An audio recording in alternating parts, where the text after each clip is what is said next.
जाति में और जातिवाद में अंतर नहीं पता, जिसे जाति और जातिवाद में अंतर नहीं पता, वो आदमी आज की डेट में भाजपा को रिप्रेजेंट कर रहा है। अरे आप क्या बोलो पॉइंट स्टार्स का जाति और जातिवाद में अंतर नहीं पता, मत सुनाइएगा, जिसे जाति में नहीं पता और जातिवाद में अंतर नहीं, खुद नहीं पता कुछ कास्ट डोमिनेशन क्या होता है, कास्ट जिसे जाति और जातिवाद में अंतर नहीं पता, वो भाजपा को पॉइंट स्टार्स का हेलो दोस्तों, वेलकम टू संवाददाता। दोस्तों, आज की इस वीडियो में आप देखेंगे कि पूरे देश में जातिगत जनगणना होने जा रही है, जिसका मांग विपक्ष द्वारा कई सालों से किया जा रहा था। आज के इस विषय में सुरेंद्र राजपूत और आशुतोष, जो कि वरिष्ठ पत्रकार माने जाते हैं, उन्होंने क्या कुछ कहा है, आप इस वीडियो में पूरा देखेंगे, तो अंत तक देखिए विस्फोटक डिबेट। तो चलिए शुरू करते हैं। चलो भाई, देखो अपने क्या। सुरेंद्र राजपूत, अब नोट्स लिखना बंद करिए भाई। अब बताइए अब क्या करेंगे? बीजेपी ने आपका इतना बड़ा मुद्दा खत्म कर दिया। सुरेंद्र भाई, मैं तो ये सोच रहा था कि आज आप खुश हैं कि आपकी मांग मान ली गई, या आप दुखी हैं कि आपका मुद्दा खत्म कर दिया? बोलिए। Good question, you are a good question. Manak भाई, सबसे पहले तो मैं आप सभी लोग मिलकर के कम से कम आज तो प्रदीप भंडारी भी राहुल गांधी की जिंदाबाद लगा दें लगा दे जिंदाबाद। आज तो कम से कम ये चीज, ये देश के लिए तो यूनानिमस मुद्दा है।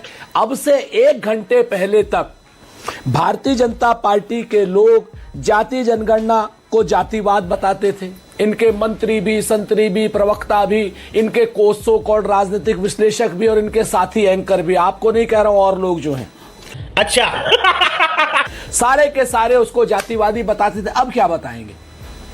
देखिए, बड़ी स्पष्ट चीज है। आज की डेट में केंद्र की भारतीय जनता पार्टी की सरकार राहुल गांधी जी के सामने, इंडिया गठबंधन के नेताओं के सामने, और सारे इंडिया गठबंधन के नेताओं ने एक स्वर में मांग की थी, राहुल गांधी जी का समर्थन किया था, और उन्होंने जाति जनगणना की मांग करके भारतीय जनता पार्टी की सरकार को घुटने पर ला दिया।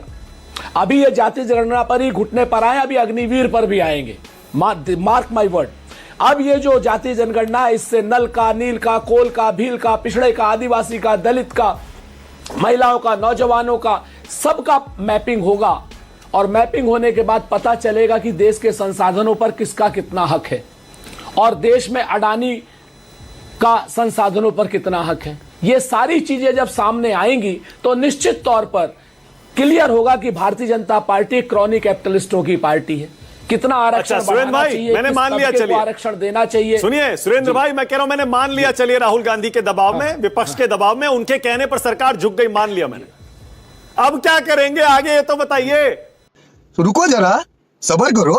बोला धक्का बुक्की नहीं करने का, आराम से लेने का। हाँ, अब कैसे उठाएंगे? मुद्दा खत्म हो गया। अभी तो भाजपा हाँ नहीं, मानक भाई, मुद्दा खत्म नहीं हुआ, ये तो मुद्दा शुरू हुआ है। भारतीय जनता पार्टी का तो वो हाल है ना, हम लोग तरफ एक कहावत कर, फिसल गए तो हर हर गंगे।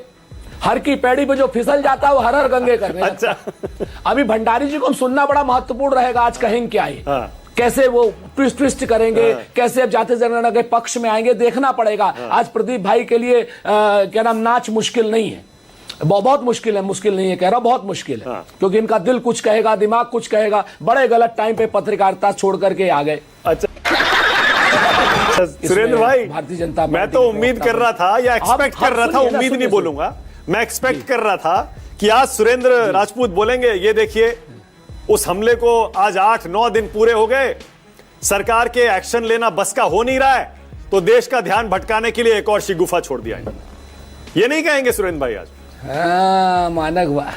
मानक भाई, आप हमें फंसाना चाहते हो, हैं? हम नहीं फंसने वाले, हम लोग बुड़बक नहीं है, जान लीजिए इस बात को।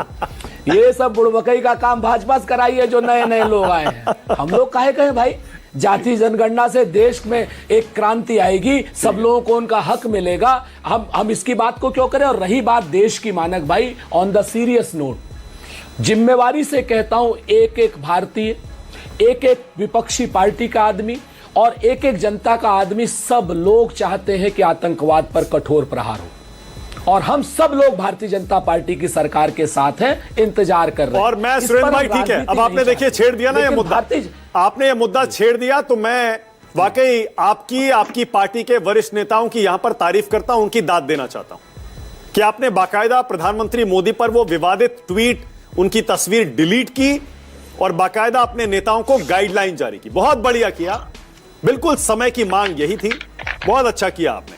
लेकिन मैं आपको वापस मुद्दे पर एक सवाल और के लिए ला रहा हूं, जाति गणना पर।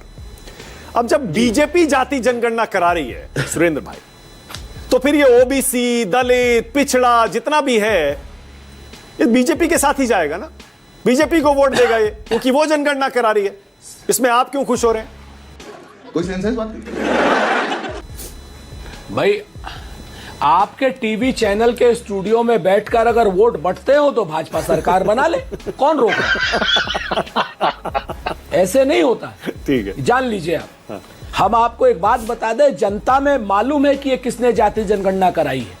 भारतीय जनता पार्टी घोर सामंतवादी पार्टी है, घनघोर जो है क्रॉनिक कैपिटलिस्ट पार्टी है, घनघोर हमारी जातियों के विरोध की पार्टी है। ये कतई नहीं चाहती कि क्या नाम आरक्षण मिले, कि ये कतई नहीं चाहती दलितों को आरक्षण मिले, पिछड़ों को आरक्षण मिले, महिलाओं को मिले। ये बिल्कुल आरक्षण विरोधी पार्टी है, सामंतवादी पार्टी है, सब जानते हैं। ये आरक्षण के विरोध में लेटरल एंट्री लेकर के आते हैं, ये भी सब जानते हैं। और ये भी सब जानते हैं कि जो क्षेत्रीय दल है हमारे साथ इंडिया गठबंधन में, और जो क्षेत्रीय दल वाजपेयी जी भी है, मैं वाजपेयी जी की भी तारीफ करूंगा कि जाति हमारे तमाम विरोध है उनसे, लेकिन उनकी पार्टी ने भी जाति जनगणना का समर्थन किया था। हम इस चीज को लेकर वो हीला हवाली कर रहे थे, सत्ता में रहना है, सत्ता की मलाई चाटनी है, वो अपनी जगह पर है, लेकिन जाति जनगणना का इन्होंने समर्थन किया, मलाई चाटते हुए डबल काम। ठीक है ना?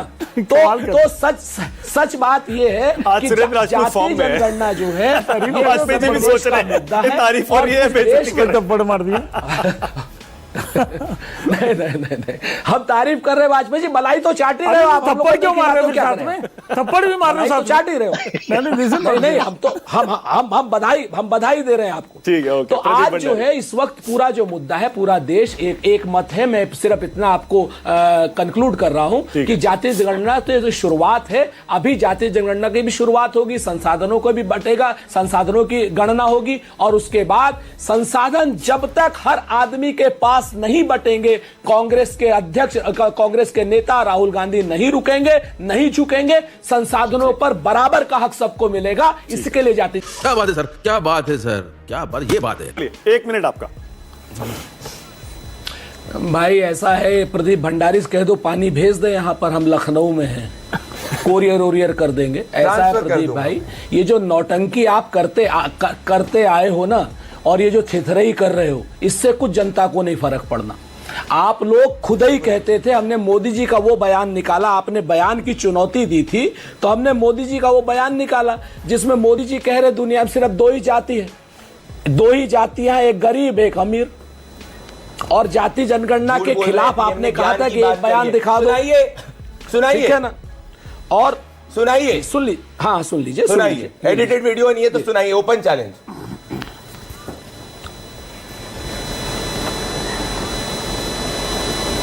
फोन भी जवाब दे दिया झूठ को। देख रहे हैं आप, ऐसा होता है जब आदमी पर्सनल आरोप लगाता है और नहीं इसके। सुन लीजिए, सुनिए।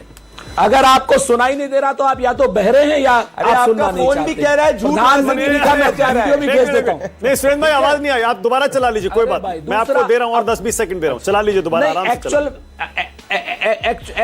एक्चुअल में मानक भाई मसला क्या है कि मैंने इसी फोन पे अपने आप को पैच कर रखा है, ठीक है, तो मेरी आवाज इस वजह, इसकी फोन की आवाज, आप बता दीजिए ना कौन सा बयान है, क्या कह रहे हैं पीएम उसमें, बता दीजिए। अभी निकाली। प्रधानमंत्री ने स्पष्ट कहा कि इस देश में 2 ही जातियां हैं, एक अमीर की एक गरीब की। बाकी जाति जनगणना का खेल खेलने वालों को एक्सपोज करने का वक्त आ गया है। यह प्रधानमंत्री का बयान है। प्रदीप भंडारी को हम इसलिए कुछ नहीं कहते, दोस्त हैं हमारे, नए राजनीति में आए हैं। पहले तो वही अपना बंबई में क्या कौन कथक किया करते थे, हम उसमें नहीं जाना चाहते।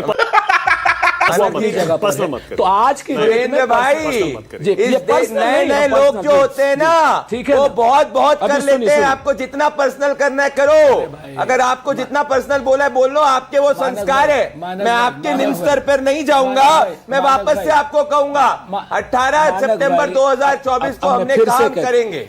आप घबराएं, आपको जितनी पर्सनल गालियां देनी है दीजिए, आप सभी के संस्कारी हैं। आपकी सोशल मीडिया हेड एक महिला को क्या क्या बोलती है वो सब जानते हैं, और कल किस तरीके से आपने आदरणीय प्रधानमंत्री, अरे महिला विरोधी आप लोग हैं यार, आप काहे को बचाने के लिए जाति जनगणना क्या है ये? ए मानक भाई, क्या है ये? अब इनको मैं नहीं बोलने दूंगा तो मेरी आवाज आप बंद कर दोगे। अरे भाई उनकी बारी थी ना, सुरेंद्र भाई आपने आपने बोला, मुझे एक समय फिर का उन्होंने टाइम बोला, दिया था ना। मैंने कहा ना एक एक करके बोलिए। अच्छा मैंने लीजिए कहा 30 सेकंड और दे रहा हूं आपको, बोलिए 30 सेकंड और बोलिए। जी देखिए, भारतीय जनता पार्टी पूरी तरीके से भ्रम की स्थिति में आ गई है। भारतीय जनता पार्टी के जो अपने क्षेत्रीय दल हैं वो भी जाति जनगणना की मांग कर रहे थे। सिर्फ एक भारतीय जनता पार्टी ऐसी थी पूरे देश में जो जाति जनगणना को विरोध करती थी, क्योंकि इन लोगों ने आरक्षण का विरोध करना था। बात तो सही है। सामंतवादी लोग हैं। भारतीय जनता पार्टी का जो मदर ऑर्गेनाइजेशन है संघ, इन्होंने जाति जनगणना का विरोध किया था। बोल रहे हैं। ठीक है ओके ओके। जो लेटरल ये लोग डाली थी, और ऐसे झूठे और ऐसे मक्कार लोग हैं, ये झूठे और मक्कार लोग हैं। आज की डेट में फिर वही कह रहे हैं कि फिसल गए तो हर हर गंगे। उसको सांस तो लेने देवे। आशुतोष पहले आपका एनालिसिस, आपको क्या लग रहा है ये अचानक ये फैसला आया ना, क्योंकि कोई एक्सपेक्ट नहीं कर रहा था। ये क्या हुआ है आशुतोष आज ये जो फैसला आया? देखिए मानक, मैंने किसी के बीच में कुछ नहीं बोला। आप ये प्लीज इंश्योर कराइएगा कि बीच में कोई बोले। कोई नहीं बोलेगा, बोलिए। हाँ देखिए, ये जो फैसला है, आज की तारीख का फैसला है, ये फैसला जिस दिन मंडल कमीशन लगा था, ये उतना ही बड़ा फैसला है। ये आज की तारीख में ओबीसी और दलित तबके की मंडल कमीशन लागू करने के बाद की दूसरी सबसे बड़ी जीत है, और ये भारत की राजनीति को बुनियादी तौर पर बदलने का काम करेगा। और इसके लिए अगर किसी 2-3 लोगों को अगर क्रेडिट देना चाहिए तो सबसे ज्यादा क्रेडिट उसको राहुल गांधी को मिलना चाहिए, जिन्होंने कर्नाटक में कोलार की रैली से जो शुरू किया था कास्ट सेंसस के बाद, उसको कंसिस्टेंटली वो लगातार उठा रहे थे, और इंडिया गठबंधन कंसिस्टेंटली उसको उठा रहा था। और कांग्रेस पार्टी का जो पार्लियामेंट का जो मैनिफेस्टो था, उसमें इसको बड़े पैमाने पर रखा गया। और अभी तो रुको, क्लाइमैक्स अभी बाकी है। मैं बड़ी ईमानदारी के साथ कहता हूं, ऐसे न जाने कितने डिबेट में मैंने हिस्सा लिया कि जब मैंने कास्ट सेंसस के पक्ष में बोला तो न जाने कितने पर्सनल अटैक्स मेरे ऊपर हुए। मुझे गालियां दी गई, मुझे मां बहन की गालियां तक दी गई है टीवी चैनल के ऊपर।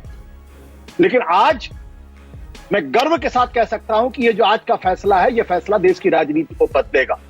और मैं याद दिलाना चाहता हूं, 2 अक्टूबर 2023 ग्वालियर की रैली थी। प्रधानमंत्री जी ने कहा था कि ये पाप है। कास्ट सेंसस उस दिन बिहार में रिपोर्ट पब्लिक हुई थी, और प्रधानमंत्री जी ने कहा था ये पाप है।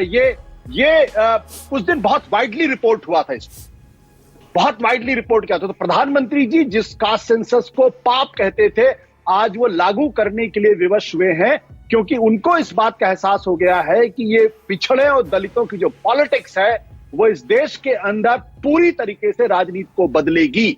और जिस तरीके से विपक्ष, खासतौर पर कांग्रेस पार्टी, अखिलेश यादव, तेजस्वी ने इसको जिस तरीके से उठाया था, वो अंततः इस देश के अंदर बीजेपी की पॉलिटिक्स को भी बदलने का काम कर रही है। ये कोई इत्तेफाक की बात नहीं, क्योंकि आरएसएस ने कभी भी कास्ट सेंसस को एक्सेप्ट नहीं किया था। वो हमेशा मानते थे कि ये कास्ट सेंसस जो है, ये हिंदू यूनिटी के प्रोजेक्ट को कमजोर करेगा और बांटेगा, इसलिए उन्होंने इसे एक्सेप्ट नहीं किया। लेकिन जब दबाव पड़ने लगा तो पलक्कड़ की सभा के बाद दत्तात्रेय हाउसबुले ने कहा कि कास्ट सेंसस हो, लेकिन वेलफेयर के लिए हो, राजनीति के लिए नहीं हो। लेकिन कास्ट सेंसस का पूरा सवाल तो राजनीति का ही सवाल है, और राजनीति का सवाल क्यों नहीं होना चाहिए? जब इस देश के अंदर 80% आबादी पिछड़े और दलितों को होगी, तो सत्ता में भागीदारी भी उनके 80% होनी चाहिए। यही नहीं, अभी और सुनिए, ये जो कुछ एक तबका जो समाज के अंदर 14-15% है, और वो सारे सत्ता के प्रतिष्ठान पर कब्जा किए बैठा हुआ है, तो उसको तो अपना हक छोड़ना पड़ेगा। दूसरी बात, लोग ये भूल जाते हैं कि मंडल कमीशन को लागू करने का काम विश्वनाथ प्रताप सिंह ने किया था, लेकिन विश्वनाथ प्रताप सिंह को उसको कोई फायदा नहीं मिला। जो इसकी लड़ाई लड़ रहे थे, जो इसकी लड़ाई लड़ रहे हैं, फायदा उन्हीं को होगा। मैं ये बात डंके की चोट पर कहता हूं। तो एक बात समझनी चाहिए, वो ये है कि अब मंडल की पॉलिटिक्स अपने पूरे टोटलिटी में इस देश की राजनीति को, चुनाव को गवर्न करेगी। अब इसके पीछे बीजेपी अगर क्रेडिट लेना चाहे तो ले ले, लागू उन्होंने किया तो करे, लेकिन क्या फायदा उनको होगा, ये अपने आप एक बड़ा सवाल। ठीक है। अच्छा आशुतोष, अभी प्रदीप भी ये इशारा कर रहे थे कि जो आरक्षण है या जो पिछड़े तबकों के लिए रिजर्वेशन है, उसमें जो छोटी या कम प्रभावशाली जातियां हैं, उनको, गरीबों को, उनको ये इस कास्ट सेंसस के बाद उनको उनका हक दिलाएंगे, यानी कोटा इन कोटा, कोटा विद इन कोटा। आपको लगता है कि ये भी कुछ, अगर इतने डिटेल में जाके बीजेपी का इतना लंबा चौड़ा प्लान है और उसको एग्जीक्यूट करते हैं, तो पॉलिटिकली भी कुछ फर्क पड़ेगा, उससे असर होगा, कुछ बदलाव होंगे राजनीतिक तौर पर? मगर क्यों? कि कास्ट सेंसस पे जब आप झुकी है सरकार, तो इसके बाद जो अगली लड़ाई होगी वो लड़ाई ये होगी कि इस देश के अंदर जो आरक्षण 50% तो सीमा है इसको हटाया जाए। और 50% की ये सीमा हटाने के लिए आज नहीं कल सरकार विवश होगी। इसके अलावा प्राइवेट सेक्टर में भी आरक्षण लागू होगा। इसलिए अगर आज सरकार ये सोच रही खाली कास्ट सेंसस के लिए तैयार हो गए हैं तो उन्होंने मैदान मार लिया, ये होने वाला नहीं है। उनको 50% की सीलिंग खत्म करनी पड़ेगी और साथ ही साथ प्राइवेट सेक्टर के अंदर भी आरक्षण लागू करना पड़ेगा। टंके की चोट पर मैं इस बात को कहता हूं, आज नहीं 3 साल बाद, 5 साल बाद, 7 साल बाद ये करना ही पड़ेगा, दूसरा कोई रास्ता नहीं। अच्छा आशुतोष, आप इसके पक्ष में हैं क्या प्राइवेट सेक्टर में रिजर्वेशन के? 100%। अच्छा, पूरी तरीके से आरक्षण होना चाहिए। क्यों नहीं आरक्षण होना चाहिए? क्या मेरिट सिर्फ उन्हीं लोगों के पास है जो पिछले 3000 साल से समाज के ऊपर कब्जा किए हुए हैं? मेरिट उनके पास नहीं है जो 80% आबादी, जो बाबा साहब अंबेडकर के पास मेरिट नहीं थी, ज्योतिबा फूले के पास मेरिट नहीं थी, राम मनोहर लोहिया के पास नहीं आशुतोष, मतलब आप ये कह रहे हैं कि प्राइवेट सेक्टर में जो हायरिंग होती है वो मेरिट पे नहीं होती है क्या अभी? नहीं 100, मैं कहता हूं वहां भी आरक्षण होना चाहिए। 100% आरक्षण वहां भी होना चाहिए। नहीं तो फिर मतलब इसका मतलब भाई जो एक तर्क दिया जाता है आशुतोष वो ये ना कि अगर प्राइवेट सेक्टर में भी आप रिजर्वेशन लाएंगे तो फिर मेरिट का क्या होगा? अभी तो मेरिट पे हायरिंग होती है।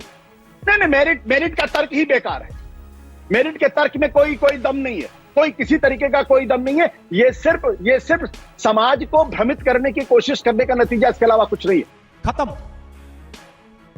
बाय बाय, टाटा, गुड बाय, गया।